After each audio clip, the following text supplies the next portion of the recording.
Hello दोस्तों, मुझे उम्मीद है कि आप सभी अच्छे होंगे। दोस्तों, अब हम यहाँ पे डिस्कशन करेंगे। आज मार्केट में काफ़ी बड़ी गिरावट आई है, जो कि आपने देखा, लेकिन दोनों में एक डिफरेंस है। अगर आप निफ्टी 50 का देखेंगे, निफ्टी 50 में काफ़ी बेहतरीन गिरावट आई है। गिरावट बैंक निफ्टी में भी आई है, जो कि आपको देखने को मिल रही है, लेकिन निफ्टी 50 में ज़्यादा गिरावट आई है। साथ के साथ एक और डिफरेंस है, अगर आप देखेंगे। अगर आप 12th पे फोकस करेंगे, लास्ट वाले दिन पे मार्केट में एक बहुत शार्प सेलिंग आई थी, ठीक है। इस पॉइंट का भी निफ्टी 50 में ब्रेकडाउन देके उसके बाद भी काफी बेहतरीन सेलिंग मार्केट में देखने को मिली। लेकिन बैंक निफ्टी में इसका अपोजिट है। यहाँ पे जो ये शार्प सेलिंग आई थी बैंक निफ्टी में, मार्केट उसी एरिया में आपको सपोर्ट लेता हुआ दिखाई दे रहा है। उसका ब्रेकडाउन अभी नहीं दिया है। यानी कि आप देख सकते हैं निफ्टी 50 में काफी बड़ी गिरावट आई है। निफ्टी 50 का डिस्कशन हम निफ्टी 50 वाली वीडियो में करेंगे। अभी सिर्फ डिस्कशन करेंगे हम बैंक निफ्टी का। मैं आपको सीधा लेके चलता हूं वन डे के टाइम फ्रेम पे।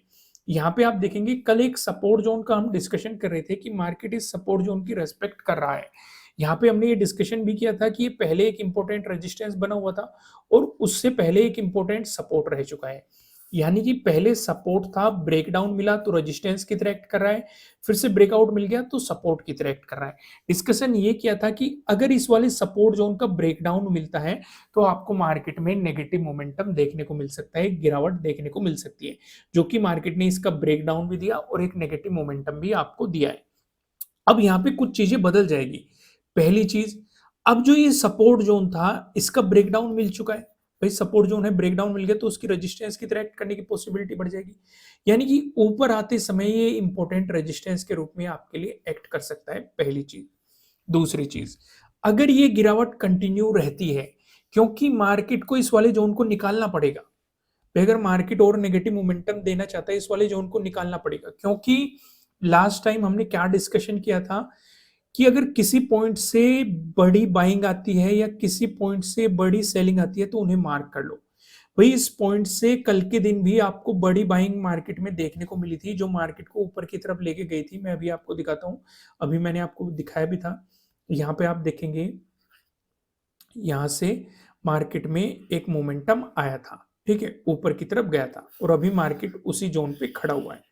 तो यानी कि अगर इसका ब्रेकडाउन मिला तो आपको और भी गिरावट मार्केट में देखने को मिल सकती है, जैसे कि गिरावट हमें निफ्टी 50 में देखने को मिली है। निफ्टी 50 में भी इस पॉइंट से बाइंग आई थी, लेकिन जब मार्केट ने इस पॉइंट की पहले रेस्पेक्ट की, फिर से बाइंग आई, रिटेस्ट किया, फिर जाके ब्रेकडाउन दिया। यानी कि यहाँ पे जो बायर्स बैठे हुए थे उन्हें अपनी पोजीशंस कट करनी पड़ी, पोजीशन कट करनी पड़ी, इसका मतलब सेलिंग करनी पड़ी और मार्केट में काफी बेहतरीन आपको एक मोमेंटम देखने को मिला। तो वही सिचुएशन आपको ध्यान रखना है। बैंक निफ्टी में भी अगर इस वाले सपोर्ट जोन को निकालता है तो और भी आपको गिरावट देखने को मार्केट में मिल सकती है। लेकिन फिर सपोर्ट की पॉसिबिलिटीज कहाँ पे बन सकती है आपके लिए, अब ये भी चीज समझनी ज्यादा जरूरी है। तो ये जो ट्रेंड लाइन है, ये आपके लिए अगले सपोर्ट की पॉसिबिलिटीज बन सकती है, क्योंकि यहाँ पे भी आप देखेंगे जब मार्केट में गिरावट आई थी, मार्केट इस जोन में सपोर्ट लेके ऊपर गया था, फिर से गिरावट आई थी, फिर से मार्केट इस जोन में सपोर्ट लेके ऊपर गया था। तो अगर इस वाले पॉइंट का मार्केट ब्रेकडाउन दे देता है तो ये वाली ट्रेंड लाइन आपके लिए एक इंपॉर्टेंट सपोर्ट के रूप में काम कर सकती है। अगर इसका भी ब्रेकडाउन मिलता है तो मैंने आपको ऑलरेडी ही बताया हुआ है कि ट्रेंड लाइन पे किस तरीके से काम किया जाता है, आपको वीडियो चैनल पे डिटेल में मिल जाएगी। तो ये तो डिस्कशन हो गया वन डे के टाइम फ्रेम का। अभी हम यहाँ पे डिस्कशन करेंगे कुछ 1 आवर के टाइम फ्रेम पे भी, लेकिन उससे पहले आज की ट्रेड के पीछे का लॉजिक समझते हैं। जैसे कि हमारे लिए क्या क्या इंपॉर्टेंट चीजें थी, अगर आप 12th पे फोकस करोगे, ये आपके लिए क्या हो जाता है, ये आपके लिए हो जाता है प्रीवियस डे लो। और डिस्कशन करो, ये आपके लिए क्या हो जाता है, प्रीवियस डे क्लोजिंग हो जाता है। और ये क्या हो जाता है आपके लिए, ये हो जाता है प्रीवियस डे हाई, ठीक है। मार्केट ने एक ओपनिंग दी, उसी के अंदर मार्केट ने इनसाइड कैंडल का फॉर्मेशन किया। यहां से मार्केट आपको एक नेगेटिव मोमेंटम दिखा रहा है, लेकिन आप खुद सोचो, मार्केट ने अभी यहां पे इंपॉर्टेंट सपोर्ट है, कौन से दो सपोर्ट है, प्रीवियस डे क्लोजिंग का सपोर्ट है और ये वाला एक सपोर्ट जोन है।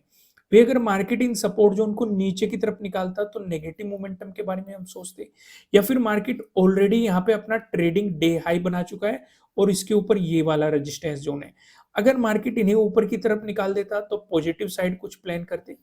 इस बीच मार्केट कुछ भी करता रहता, सिर्फ और सिर्फ स्कैल्पिंग पे फोकस करते, कोई बड़ा मोमेंटम इस बीच प्लान नहीं करते। बड़े मोमेंटम इस बीच प्लान करने की क्या अपॉर्चुनिटी थी? या तो मार्केट इस वाले जोन को ऊपर की तरफ निकाले तो पॉजिटिव साइड कुछ सोच सकते थे, या फिर मार्केट इस वाले जोन को नीचे की तरफ निकाले तो नेगेटिव साइड कुछ सोच सकते थे। तो यहाँ पे आप देखेंगे मार्केट ने आपके लिए यहाँ पे ट्रेडिंग डे हाई बना दिया, ट्रेडिंग डे लो बना दिया, और ट्रेडिंग डे लो का मार्केट ने ब्रेकडाउन दिया, आपके लिए काफी बेहतरीन सा सेटअप काम किया ट्रेडिंग डे लो के ब्रेकडाउन वाला, और आपको एक मोमेंटम देखने को मिला। लेकिन अगर कोई इस मोमेंटम को नहीं पकड़ पाया, कॉन्फिडेंस नहीं आया, कोई बात नहीं, मार्केट ने यहाँ पे भी आपको एक रेंज क्रिएट करी, इस रेंज को मार्केट ने फॉलो किया। अगर मार्केट इसका ब्रेकआउट देता तो कहीं ना कहीं मार्केट क्या करता, मार्केट अपने ट्रेडिंग डे हाई को अप्रोच करने की कोशिश करता, पॉसिबिलिटी बन सकती थी। या फिर उससे पहले रेजिस्टेंस की पॉसिबिलिटी क्या बनती, प्रीवियस डे क्लोजिंग मार्केट के लिए रेजिस्टेंस की पॉसिबिलिटीज बन सकती थी।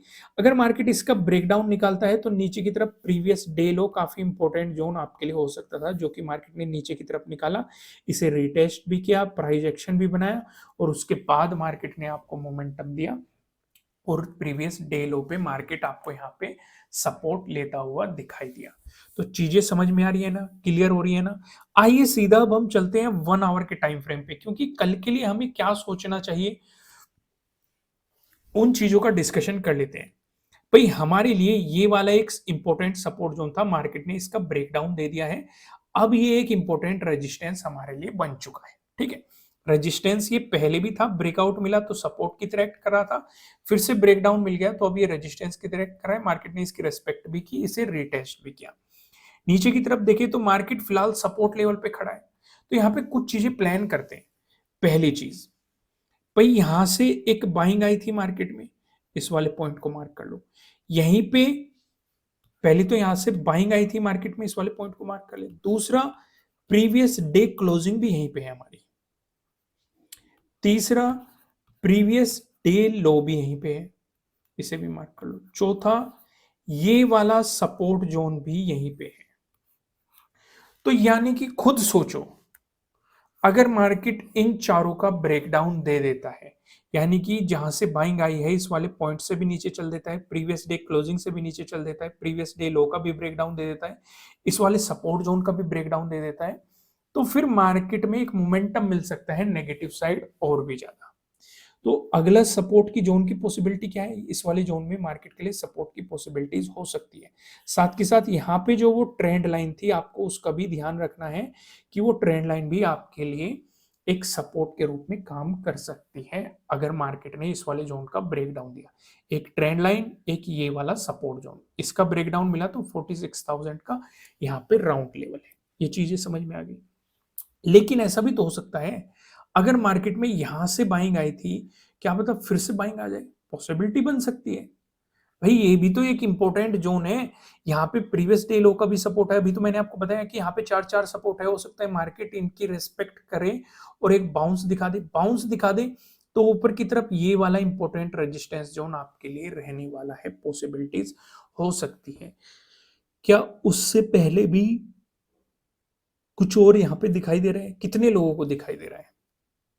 राउंड लेवल 47,000 का राउंड लेवल।